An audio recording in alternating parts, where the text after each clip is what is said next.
Thank you for watching this video. Please help us keep the show alive by liking and sharing this video and by subscribing to the show and making sure the notification button is switched on. For those of you who can help a little bit more, there's a Patreon link down below where you can contribute whatever you can. Every little does help, and all the money will go directly back into the show. You can also keep up with our latest content on Instagram at the Know Show Pod, as you can see on the screen. As you know, the Know Show is an initiative designed to make academic research accessible to everyone. So do contribute to the conversation, leave some questions, have a discussion, and I'll make sure I get back to everyone. So Soe-Tjen, thank you so much for joining me on the Know Show. I'm really pleased to have you. Thank you. Your research is really interesting. You look at something that is not widely known, particularly in the Western world, which is the Indonesian genocide. And so tell me a little bit about sort of the circumstances that led to the Indonesian genocide. The circumstances, well, it started actually, we can say that it started with the Cold War, between the US and the communist bloc. And at that time, actually, Sukarno, who was the first president of Indonesia, tried to not side with anyone. Yeah, he was one of the founders of the non-aligned movement. But then the American government was not happy. So basically the attitude, the stance of the American government at that time was either you are for us or against us. So it wasn't enough for Sukarno to be non-aligned. So that was the start. And also the other things such as the West Papua, which was really rich in copper, oil, and gold. And at that time, foreign companies like Exxon and Freeport, they wanted to dig this, all of this wealth from Papua. Yeah. And Sukarno said, fine, that's fine, but you will get 30% and we get 70%. And at the same time, Sukarno was sending a lot of Indonesians to study overseas. His plan was to replace all of these foreign workers with the local people, with the local Indonesians who had been sent overseas. But of course, that wouldn't happen, yeah, because the American government was not happy with this. The companies, the big companies were not happy with Sukarno. So what did they do? Plotting against Sukarno and against the Communist Party, who was supportive of Sukarno at that time. So that was the start. And after Sukarno was toppled, the new president Suharto made an agreement with these big companies. And guess how much is the percentage? It must have been ridiculous. The opposite. Over 90, not only the opposite, it's over 90% for the foreign companies. And the people of Papua and people of Indonesia get nothing. Yeah, the 5 or 10% went to Suharto's and his cronies. So how did Sukarno get toppled? So Sukarno got toppled very slowly. Really slowly. There's so many theories actually. People still don't really know what actually happened. But on the 31st of September, this is according to the propaganda history. Yeah, I'm going to tell you the propaganda now, the version of history, and then I'm going to explain later. According to the propaganda, on the 31st of September 1965, 6 generals and 1 AD were murdered. And they were not only murdered, they were mutilated and raped by the left-wing women.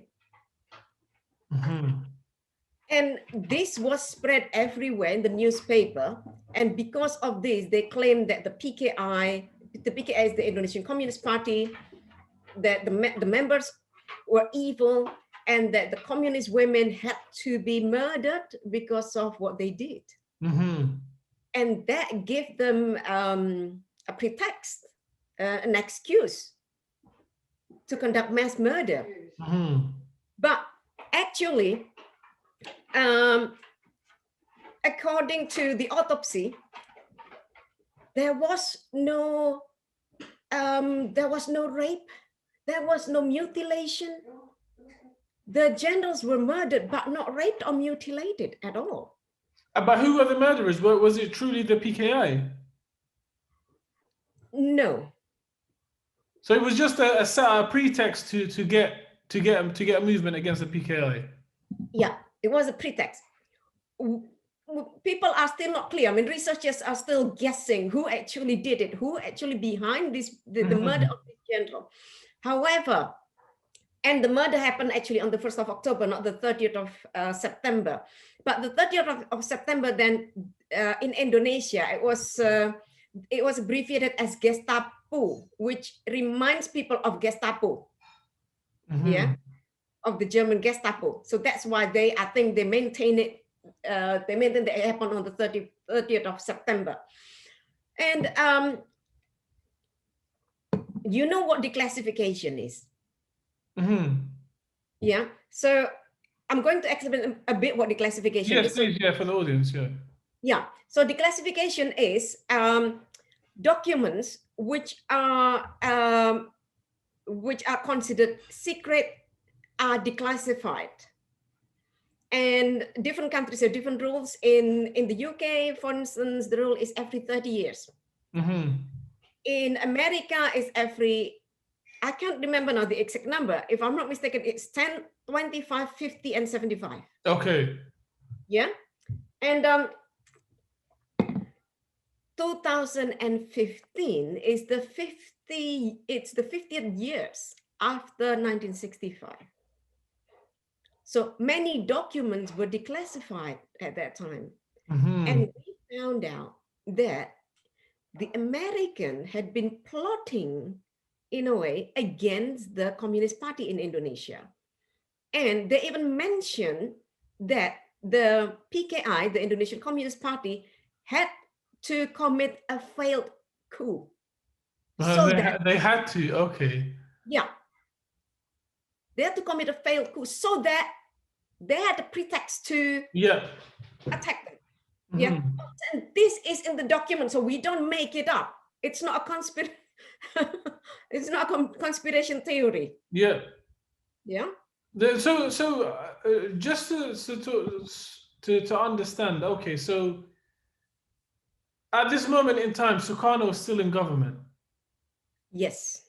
And so what happens to Sukarno when this sort of left-wing, alleged left-wing, coup is starting to unfold? Okay, so what happened was the radio, the mass media, were taken away by Suharto. So they were under the control of Suharto. So Suharto is an opposition to Sukarno?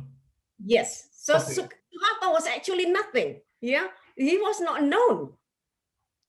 Well, I couldn't say nothing, but Suharto at that time was not known. So was he a general? Was he like a political figure? He was a general. Hang on a second, not general. Or colonel? Was he not a colonel? Major general. Okay. Yeah, so he's the major general.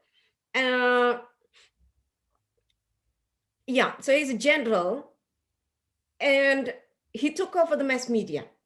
So after that, Sukarno lost his voice in a way. The propaganda had spread in newspapers everywhere, and people believed it. And the army sided with Suharto at that time, and they were funded by the CIA. Okay, so Suharto was being funded and supported by the CIA. Yes. Now, the fact that Suharto has control of the media allows people to sort of buy into his ideas. But was Sukarno considered some kind of autocratic leader, which is why people turned on him? Yes, he was in a way quite autocratic as well. Ah, okay. He tried to make himself the long life president, and he banned music as well. So he was autocratic as well. And that's why many students got angry with him. So I know one student, he, at that time he was a student, an activist. His name is Arif Budiman. And he was involved in demonstrating against Sukarno. And at that time he said to me, he was warned by one of his best friends. He said, be careful. The next president, because he's from the military, he is going to be worse. And he didn't believe his friend. He just said, no, this guy is bad enough. So we just have to, get rid of him first. And then we'll see how it goes. And then he said, after Sukarno stepped down, and then he was replaced by Suharto, then I realized my friend was right. Suharto was much, much worse than Sukarno. And so obviously you mentioned that Sukarno was in a way more sort of leaning towards the Communist Party, even though he was non-aligned. Yes, he was not in the Communist Party. He was not himself. No, he wasn't. As such, yeah, he was not. But he was supportive of the Communist Party. And Sukarno was the opposite. Suharto was the opposite. Suharto was the opposite. He was against the Communist Party, and not only was against the Communist Party, he was just clearly inhuman, because Sukarno was a lot more human than Suharto in his, okay, fine, he was an authoritarian leader, but he was a lot more human than Suharto. Yeah, Suharto not only he supported the mass murder, he also kept an eye on the survivors after that. Yeah, so there were certain stamps on the survivors, on the identity card of the survivors. And even the children and grandchildren still couldn't do much because they couldn't get jobs in, for instance, as civil servants. So basically, the members of the families were also victimized by Suharto. So how let's get into the actual genocide and the mass murder. How did the mass murder happen?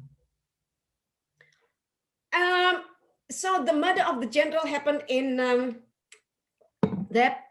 murder of the generals happened on the 1st of October 1965. Yeah, on the 5th of October, the army already made a move to do the mass murder. So it was that quick, really quick. And from October 1965 until March 1966, they were really conducting huge mass murders everywhere in Indonesia. So when you say mass murders, were they sort of coming into the villages and the towns and killing people, or was it just detaining people and then executing them? They were killing people, detaining people. Then they involve civilians as well. So they involve paramilitary. Okay. They asked the civilians to get involved because they said to the civilians, if you don't support us, it's like this is echoing the American strategy. Yeah? If you're not for us, you are against us. That's what they did too. They tell the people, if you're not for us, you are against us. So if you don't help us in murdering the communist people or in handling the communist people, then you are implicated. And so did the mass murder that took place in these 6 months or so, did that completely destroy the communist movement in Indonesia? Oh yes, yeah. 6 months was like it's not only 6 months. 6 months was like the most, that they were taking action in that one. But it continued until 1967 actually. And so as a result, the communist movement was essentially destroyed in Indonesia. And there was no... Yes. Yeah, it was banned. It's still banned now. Oh, it's still banned? Still banned. So any communists, this is really funny in Indonesia because they think that communism, atheism, Marxism, Leninism are the same. Ah, okay. They think that, they assume that, yeah. So it's still in the law that Marxism or Leninism or communism is banned. It's still in the law. It's still written in the law. And you say, like, obviously these sort of, so Suharto comes in with this sort of iron fist, very aggressive, kills a lot of people. One of the things you mentioned is that there's a long-lasting effect of fear in the people. Yes. So to tell me more about that. Yes. So even now, and what happened to me last year was quite interesting as well, because I came to Indonesia last year and I wanted to meet the survivors. Yeah. So I said to them, can we meet somewhere? And it was just a casual meeting. It was not formal or anything. I just wanted to have a chat with them. So there were about, how many people then? I can't remember, perhaps 11 or 12 people who came and see me. We met at a friend's library, public library. And then as we were talking, suddenly some fundamentalist group came and said, this is a communist meeting. You must disperse. We are not sure who told them. The police also came and said, no, this is communist meeting. You must go home. That's what happened last year. And this is in 2019. 2019. So still this fear, this sort of repression of the what they perceive as the communist threat is still in existence in Indonesia today. What do you mean, communist threat? As in, like, they see the communists as a threat, which is why they sort of committed the mass murders. So that same sort of perception that they had in 1965 still exists today. Yes, it still exists. Although they banned the Communist Party, there's no Communist Party, but they still accuse me of being a communist, of being a member of Communist Party. Just because I wrote about this genocide, and then they said to me, oh, you are a PKI, yeah? You're a member of the Communist Party. And you're not a member of any Communist Party or anything like that. You're an academic. I'm an academic. I'm not a member of any party at the moment. Communist Party in Indonesia, it's banned. No, this is one of the things that is really, really interesting from a propaganda perspective. Yeah. Is how have they managed to instill this level of fear in the people for such a long period of time? Because one of the things about fear is it subsides over time. People after, that you might be scared of something, then you get tired of being scared, and so how have they maintained this level of fear in the people? Because the propaganda is so massive, even now. Yeah, so the propaganda is so massive. Like when I was a child, I had to watch at least 3 films that slandered the Communist Party. Mm-hmm. And these 3 films were clearly propaganda. Mm-hmm. But all school children had to watch it. So it's like curriculum. Yeah, you have to see monuments and museums. And as I said, recently there was a book published by one of the Suharto's cronies. And the book claims that the communist people murdered religious figures, Islamic religious figures, Kiai. Yeah, they murdered Kiai. And that communist people are atheists and inhuman. So the propaganda is still massive. Indonesia is a very interesting sort of dynamic that they've gone through over the years. So in large part, like you mentioned, that the resources, the natural resources, which I would argue, like a lot of this fighting or a lot of these tensions between, the tensions towards Sukarno was obviously twofold. One, because he's friendly with the communists, he's okay with them. He's not part of them, but he's okay with them. Mhm. And the second thing is that he wants Indonesian wealth to be Indonesian. Yeah. And the CIA doesn't like that. Yeah. So how much of the natural resources today are still under the sort of, umbrella of these Western countries? It's still about the same, actually, I think, as before, because they signed the contract for 100 years. Yeah. So they Wow. signed it for 100 years. Although recently there was a news that Jokowi managed to take over some of the shares, but there is no other news what good it has done to the Papuan people, Hmm.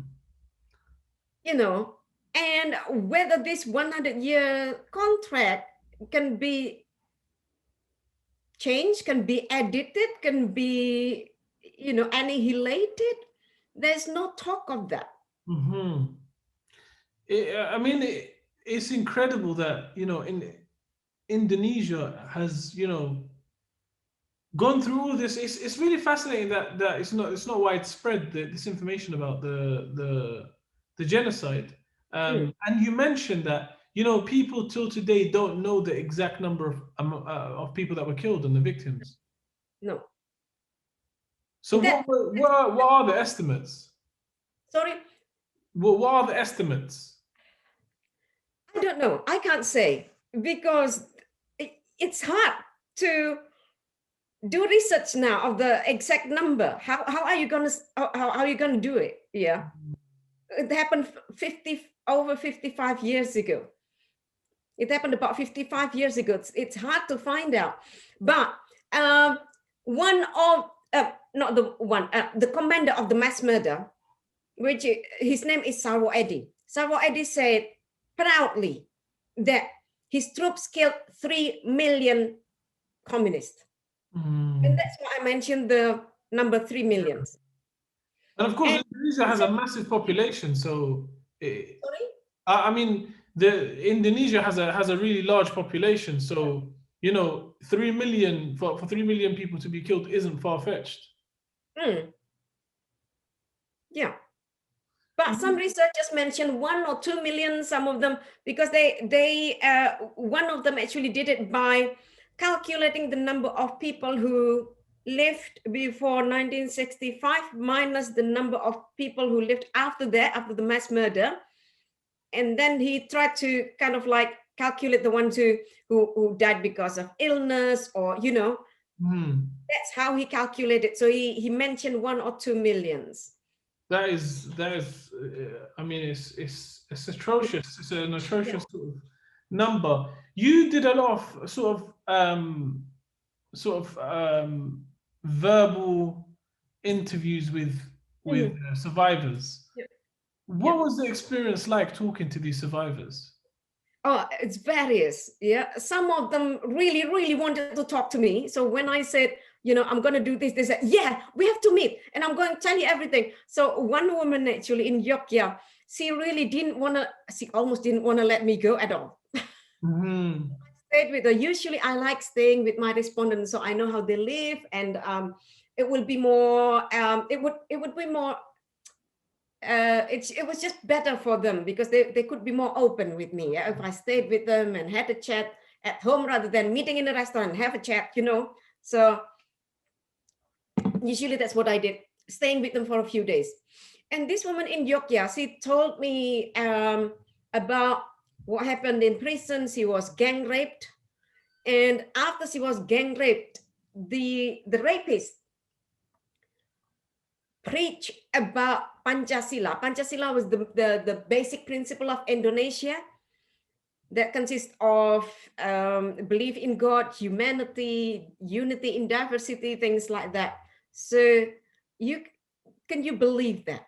Hmm. So the rapist looked down on her even more by preaching that after raping her. That's what she told me.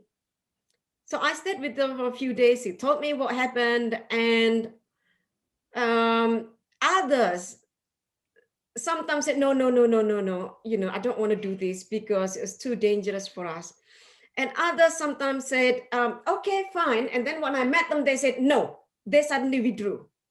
Yeah, they withdrew and said, no, no, no, no, I couldn't do this.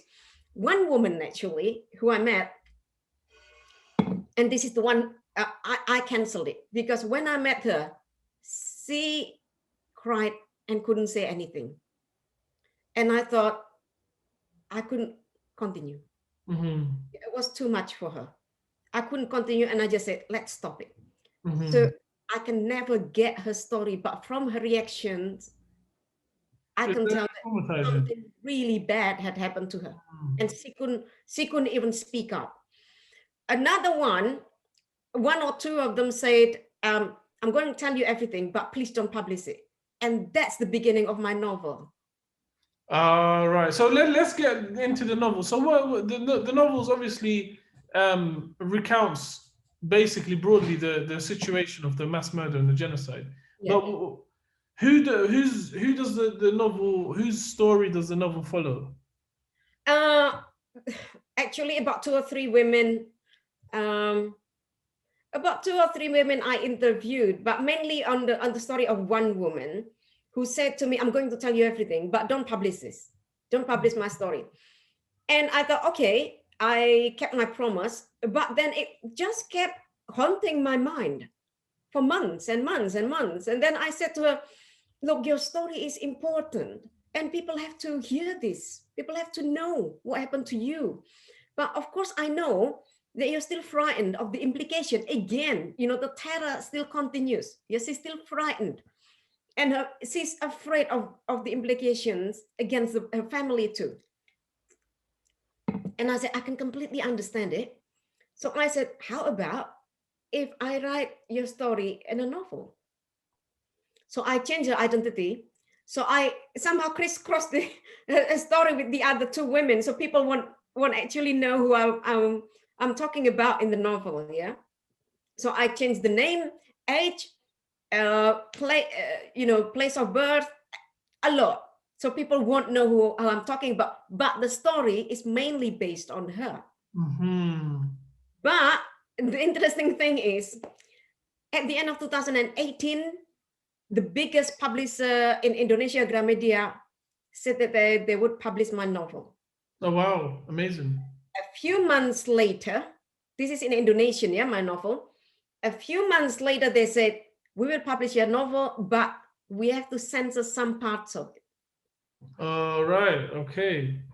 So even in the form of a novel, her story still had to struggle. So and were the parts that they censored the critical parts of the story? Yes, very critical parts. And that's why I was like, oh my goodness, you know, I nearly gave up, actually, to be honest. I nearly gave up because I thought if I change publisher, then they would do the same to me. And I would be wasting my time because I was wasting a lot of time by bargaining with this publisher by, oh, what should I change? You know, or how about this? It was just so time consuming. But in the end, I managed to find a small publisher who published my novel without being censored at all. Oh, excellent. Yeah. So you managed to get the story in the form that you wrote it out. Yes. Yeah. So no censorship at all. And actually, in a way, my novel is more important than my academic book, in a way, because in my academic book, I had to follow the wish of my respondents. Yeah, if they said, I'm going to tell you this, but don't publish it, I'm not going to publish it. But in my novel, these dark stories all come out. And usually when they say to me, don't publish it, that was really important. But I couldn't do it. The fact that they're still scared 55 plus years later, they're still scared, speaks to how important this work is. Exactly. It's the fear still continues. The fear is still massive. That's devastating. I mean, I'm still threatened. So can I ask you about a little bit about the novel? So the novel follows this woman's story. Of course, it's you know, the details are changed. Was this woman a political activist? Was she involved in the Communist Party in any way? she was a political activist. Okay. Yeah, she was a political activist, but she wasn't actually in the Communist Party. She was in the left-wing in the left-wing organization, and she helped the laborers when they demonstrated. She took part in it. Yeah, and she was imprisoned and raped, and from the rape, she had a daughter. Oh, okay. Oh no, sorry, a son. Sorry, she had a son, not a daughter. She had a son. That But is- in the novel, it becomes a daughter. oh, okay, yeah, I understand. Yeah. And so, I mean, you know, like she obviously goes through this immense trauma, and you know, like, I mean, you know, it's really difficult to put into words what kind of trauma somebody who goes through that, you know, experiences. Then, like, what happens after she's sort of released from prison? She's still, I think she's still quite stressed out. Yeah, I mean, I only stayed with her for one night, so I didn't really know what happened to her. You know, I can't really tell you a lot, but I think she's still quite depressed. And she still lives in poverty. No, but you mentioned to me earlier, the reason why I asked this is because you mentioned to me earlier that even the survivors of the genocide were still being sort of watched and monitored. Yes, yes. So this is the interesting thing, because at that time when I interviewed her, I came to a hotel in Yogyakarta. I stayed in a hotel in Yogyakarta, and then she came and then she said, "It's too dangerous to speak here. You never know who's going to listen to us." So in the end, I came to her house. So she was still really frightened. That is, I mean, that's Even to tell what she thought as the truth. Yeah. that is heartbreaking. Where, I mean, so you published the book. The book is only in Indonesian, and it's not in English, is it? No, because it's just been published. And that's what I said before. Actually, in a way, I think my novel is more important than my academic work, because in my academic work, I had to cut quite a few things. Yeah. In my novel, I have more freedom. Yeah. Yeah, I have more freedom. Even actually, this is the sad thing as well of the survivor. One of them told me, in prison, she was waiting for her friend to die. She was actually hoping, it's a kind of a confession, because she felt guilty at that time. She felt really guilty because the food in prison was not much. Yeah. And people died of starvation. And one of her cellmates at that time was dying. And because she was dying, then she could eat her food. Wow. She got more food because of that. And she said at that time, I actually hope that she died so I could keep taking her food. So for a few days, she kept taking her food, not reporting to the guard that her cellmate died. So she kept eating her food for a few days so she could survive. And she said, I feel really guilty after that. So things like that, which I couldn't publish in my academic book, it comes up in my novel. That's disturbing. That's incredibly disturbing. Yeah. So can you believe how badly they feel even if they survive? So she said, I survive, but sometimes I feel that I'd better die because I feel guilty. She said like that. These are really chilling stories. They're incredibly devastating to hear. Do you have intentions at any point to sort of translate the book into English? I hope so. I really hope so. I really hope that it will be translated into English. Because so I mean, it really does open, you know, open up these, you know, devastating encounters to the world, and this is, I mean, fundamentally as an academic, this is what your calling is to really show what's going on in the world. Yeah. So that's why in the beginning of my novel, I wrote that this is not fiction. This is more true than the truth. That's what I wrote. Because I feel that it represents more of what I want to say than my academic work. This is, I mean, I think this work is incredibly important for people to see, and not just to see the stories of these individuals, but to sort of understand the overarching sort of political environment. Who were the instigators of this? You mentioned at the beginning that, you know, the CIA, the German government, the American government were people who were parties who contributed to this, you know, a disgusting event. Mm-hmm. Yes. And the Australian government too. So they were all contributors. I mean, this is all in the declassified documents. This was in the declassified document, and it depends, yeah, how big they actually supported. You know, some of them, they just decided not to say anything, whereas the American government actually, the CIA actually sent weapons and money to the Indonesian military to eradicate the communist people. And they kept getting reports from the foreign minister at that time, Adam Malik. They kept getting reports of how many people they had murdered in Indonesia, how many communists had been murdered, and how many communists had been imprisoned. They kept getting reports, so they knew. Not only they knew, they supported. Yeah, they supported by sending weapons and money.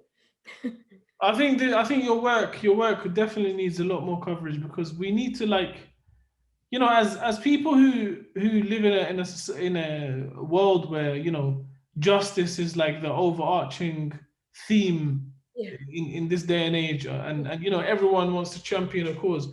We really have to understand where we've been in terms of, like, you know, who have contributed to the killings of people, who have contributed to you know, the silencing of voices. So I think your work is incredibly important, and people should definitely check out your book. Hopefully we can, you know, contribute to getting sort of the message out there, and getting people to be interested enough to translate it.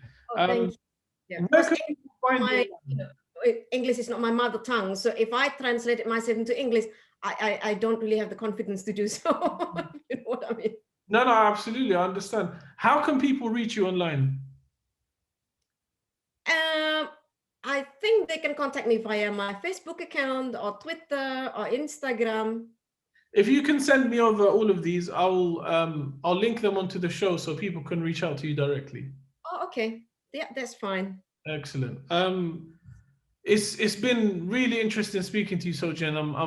I'm very pleased to have had you on the show, and thank you. I would love to, you know, explore this in further detail in the future. Okay, thank you, Hussein. Really appreciate it. Thanks a lot. Thank you for watching this video. Please help us keep the show alive by liking and sharing this video, and by subscribing to the show and making sure the notification button is switched on. For those of you who can help a little bit more, there's a Patreon link down below where you can contribute whatever you can. Every little does help, and all the money will go directly back into the show. You can also keep up with our latest content on Instagram at the Know Show Pod, as you can see on the screen. As you know, the Know Show is an initiative designed to make academic research accessible to everyone. So do contribute to the conversation, leave some questions, have a discussion, and I'll make sure I get back to everyone.